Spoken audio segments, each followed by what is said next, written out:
Aquele que em vida referia tudo à matéria, diz agora: o corpo nada é, o espírito é tudo. Allan Kardec.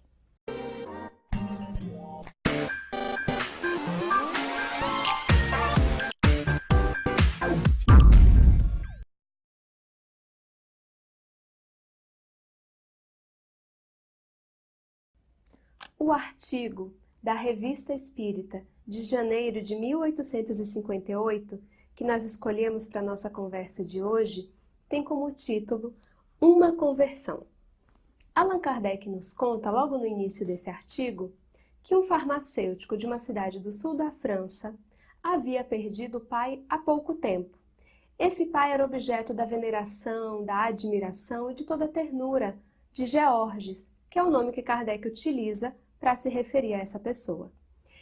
Esse pai havia desencarnado há pouco tempo e era considerado um homem de bem, uma pessoa bondosa e também instruída, aquelas pessoas que têm a sabedoria da vida.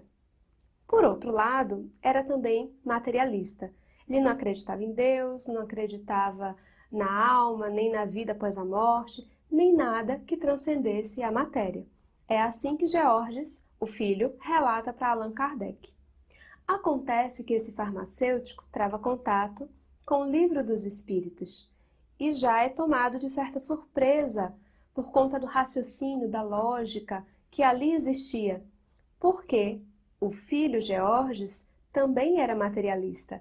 Ele seguia os passos do pai em termos de filosofia de vida, mas também das suas crenças, de não acreditar em Deus e de não acreditar em nada além do material.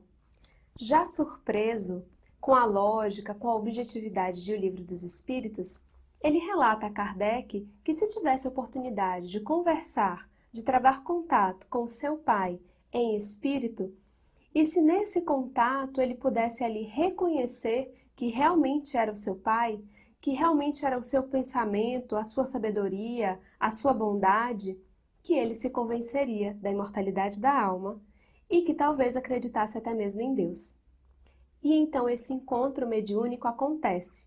Kardec estava presente e, através de uma médium, o pai de Georges se comunica.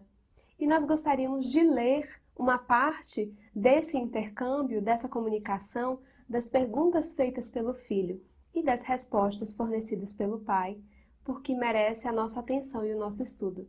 São respostas muito sábias de alguém que, através da própria experiência, consegue convencer o filho dessa realidade. O filho evoca ao pai. Em nome do Todo-Poderoso, peço se manifeste o Espírito de meu Pai. Estás perto de mim? Sim. Por que não vos manifestastes diretamente a mim, quando tanto nos amamos? Mais tarde. Poderemos nos reencontrar um dia? Sim, breve. Haveremos de nos amar como nesta vida? Mais. Em que meio estás? Sou feliz. Estás reencarnado ou errante? Errante por pouco tempo. E aqui um primeiro parêntese. No Livro dos Espíritos, na parte 2ª da Vida Espírita, capítulo 6, existe um item Espíritos Errantes. E existe a pergunta, 224. Que é a alma no intervalo das encarnações? Ou seja, pressupondo que existem reencarnações, que nós retornamos ao mundo físico.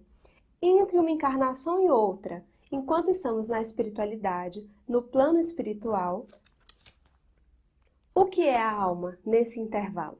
Pergunta Allan Kardec no Livro dos Espíritos.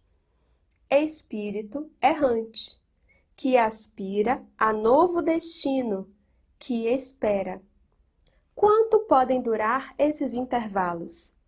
Desde algumas horas até alguns milhares de séculos. Então, a pergunta de Georges havia sido: ele já estava numa outra encarnação ou ele ainda estava nesse intervalo, na vida espiritual, como espírito errante que espera? E aí nós sabemos, a partir de outras obras, que esse intervalo, enquanto espírito errante, muitas coisas são feitas. Tanto a preparação para uma próxima encarnação, quanto trabalhos podem ser feitos no livro Nosso Lar e no filme Nosso Lar. Quem tiver oportunidade de ler ou de assistir, a gente consegue perceber nas colônias espirituais quantas atividades podem ser realizadas de auxílio, de assistência, quantas coisas são feitas nesse intervalo. Que sensação experimentastes quando deixastes vosso invólucro corporal? Perturbação. E alguns podem se perguntar, mas perturbação, ele não era um homem de bem, ele não era um homem instruído? Apesar de materialista, a gente sabe que o mais importante não é dizer que acredita em Deus, que acredita nos espíritos. O mais importante, como a doutrina espírita nos ensina, é o que nós realizamos, é o que nós fazemos, é o nosso mundo íntimo. E então, para tirar essa dúvida, no livro O Céu e o Inferno, que é uma das obras básicas da nossa doutrina, nós temos na segunda parte o capítulo 1, o passamento. E olha o que ele diz. Na transição da vida corporal para a espiritual, produz-se um fenômeno de importância capital, ou seja, após a morte do corpo físico, após a desencarnação, o que acontece?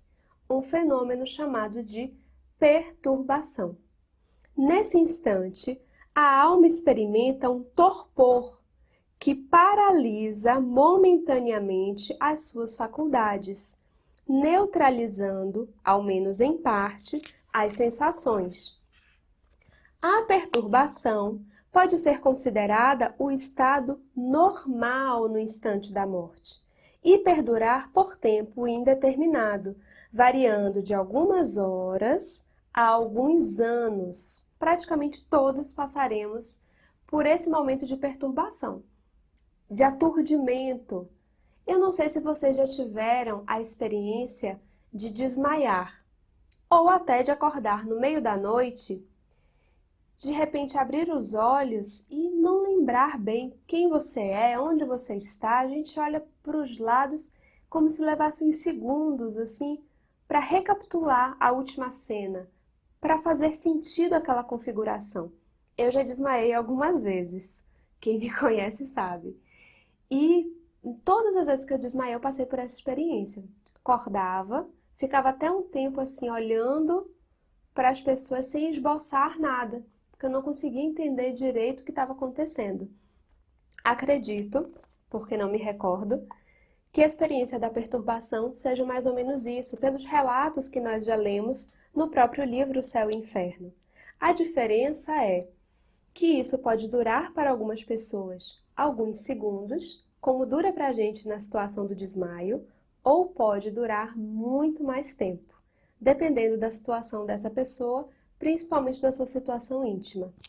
Mas concluindo essa leitura, à proporção que se liberta do corpo, a alma encontra-se numa situação comparável à de um homem que desperta de profundo sono.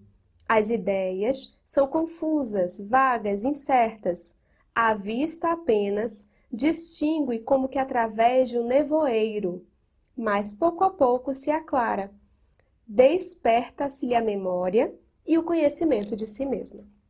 Então, retornando à Revista Espírita, a comunicação entre Georges e o seu pai. Georges perguntou qual a sensação que ele havia experimentado assim que deixou o invólucro corporal, corpo físico, e ele disse, perturbação. Quanto tempo durou essa perturbação? Pouco para mim, bastante para ti. Olha só. Podeis avaliar a duração dessa perturbação conforme nossa maneira de contar? Essa parte é muito interessante. 10 anos para ti, 10 minutos para mim. Mas não se passou esse tempo todo desde que vos perdi? Não há somente 4 meses da sua desencarnação? Se estivesses em meu lugar, terias sentido esse tempo. Isso é uma coisa também muito interessante que a gente percebe em vários relatos de espíritos desencarnados. Até mesmo em reuniões mediúnicas, a gente percebe essa relatividade do tempo. Essa divisão de tempo que nós temos aqui na Terra, na espiritualidade, é sentida muito mais rápido. Acreditais agora em um Deus justo e bom? Sim. Acreditáveis nele quando estáveis na Terra? Eu tinha presciência, mas não acreditava nele. Deus é todo-poderoso? Não me elevei até ele para avaliar a sua força.